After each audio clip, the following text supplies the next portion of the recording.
creciente temor empezó a invadir. Quiso gritar, no pudo. Poco a poco fue recorriendo con la mirada toda la habitación y comprobó que había algo de color oscuro derramado en todo el piso.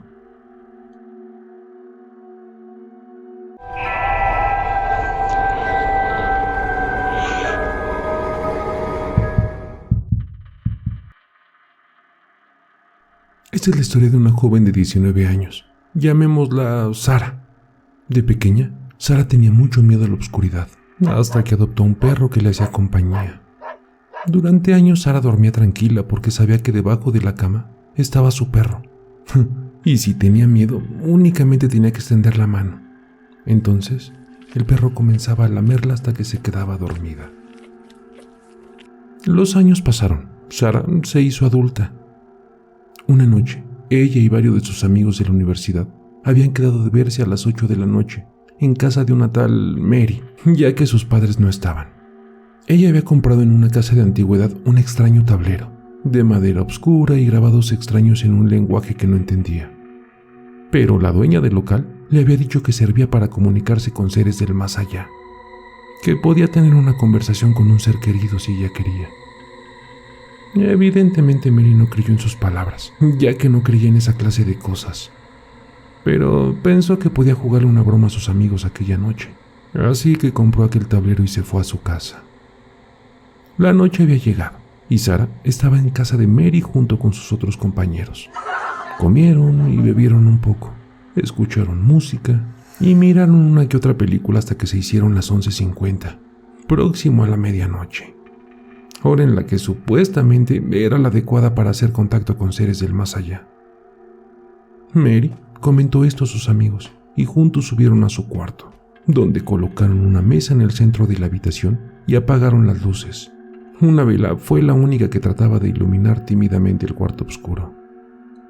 Sara nunca estuvo de acuerdo, pero sus amigos insistieron tanto que al final aceptó quedarse y ser partícipe de tal cosa. Iniciaron el ritual según venía escrito en el pequeño manual, más bien un sucio y desgastado libro con signos extraños. Mary comenzó a pronunciar las palabras que le ayudarían, según la vieja, a contactar con algún ser querido, pero en su mente nunca estuvo claro a quién quería contactar. Solo pronunció aquellas palabras de un lenguaje extraño y esperó a ver qué pasaba. Cuando el reloj marcó las 12 de la medianoche, un ruido extraño alertó a Sara haciéndola mirar a sus espaldas. Luego regresó la mirada a sus compañeros, pero todos ellos tenían los ojos cerrados. ¿Acaso era la única que lo había escuchado? Aquello hizo que Sara dudara si era buena idea seguir con este juego, y no fue hasta que comenzaron a suceder cosas extrañas, como un frío repentino que se apoderó de ella y un suspiro en el cuello que le hizo gritar de puro miedo. Sus amigos se rieron de ella, ya que aseguraron que todo era una farsa, que se las habían arreglado para darle un buen susto y que evidentemente había funcionado. Pero Sara había sentido algo extraño cerca de ella. Eran solo 7 sus amigos los que estaban ahí, pero a su espalda había sentido la presencia de algo más. Dejaron de lado aquel juego y cada uno volvió a sus casas. En el camino de regreso, Sara sintió como algo la perseguía en la cuadra que faltaba para llegar a su casa.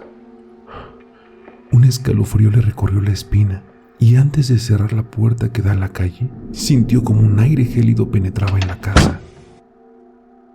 En las noches siguientes empezaron a suceder cosas extrañas. Todo se intensificaba cuando Sara se disponía a dormir, pero acompañada de su perro no tenía miedo. Él siempre estaba ahí, debajo de la cama para cuando su ama lo necesitara. Una noche, después de cepillarse los dientes, se metió a la cama y escuchó cómo algo arañaba la puerta de su habitación. Entonces extendió la mano hacia el borde, buscando la compañía y el consuelo de su perro, y este, como todas las noches, empezó a lamerla. Durmió de tirón, pero en la madrugada un sonido la despertó. Miró a su alrededor. Sus ojos aún no se acostumbraban a la oscuridad de la noche, pero cuando pudo ver algo, vio que en el piso cerca de la puerta había un bulto marrón recostado en una extraña posición.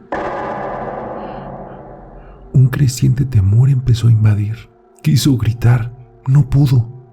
Poco a poco fue recorriendo con la mirada toda la habitación y comprobó que había algo de color oscuro derramado en todo el piso. Su corazón se le aceleró aún más cuando notó la presencia de algo dentro de su armario. Fue entonces cuando extendió la mano para que su perro la lamiera. En cuanto lo hizo, este comenzó a lamerle, pero esta vez lo hacía de una forma muy distinta. Era como si su lengua se enroscara por toda su mano y muñeca, dejando grandes cantidades de baba.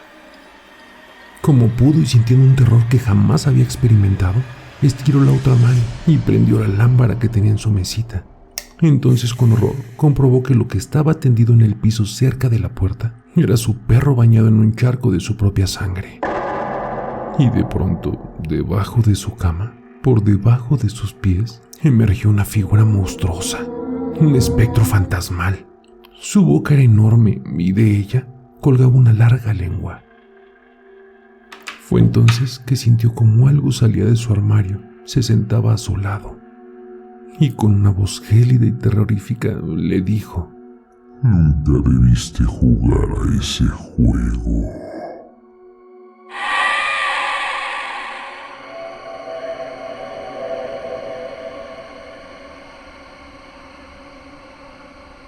Esta es una historia que hace un tiempo leí en un artículo en un periódico de Colorado, donde una familia compuesta por 2 pequeños y sus padres viajaban por carretera hacia Canyon City, cuando de pronto su coche se averió.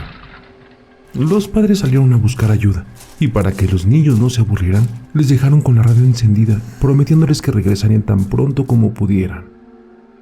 Pero había caído la noche y los padres seguían sin volver. Fue entonces cuando escucharon una inquietante noticia en la radio. Un asesino muy peligroso se había escapado de un centro penitenciario cercano a Canyon City y pedían que se extremaran las precauciones, que mantuvieran las puertas y ventanas cerradas y que no le abrieran a ninguna persona que no les fuera familiar. También prohibieron circular por los alrededores y carreteras hasta pasadas de las 5 de la tarde. Esto había hecho que los niños empezaran a preocuparse por sus padres y a tener un poco de miedo, ya que estaba por oscurecer y no había pasado ningún vehículo. Las horas pasaban y los padres de los niños seguían sin regresar. De pronto, empezaron a escuchar golpes sobre sus cabezas. Los golpes parecían provenir de algo que golpeaba la parte de arriba del coche. Eran cada vez más rápidos y más fuertes. Los niños, aterrados, no resistieron más y abrieron la puerta y huyeron a toda prisa. Solo el mayor de los niños se atrevió a girar la cabeza y mirar lo que provocaban los golpes. No debería de haberlo hecho.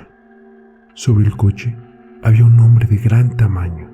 Golpeaba la parte superior del vehículo con algo que tenía en las manos. Eran las cabezas de sus padres.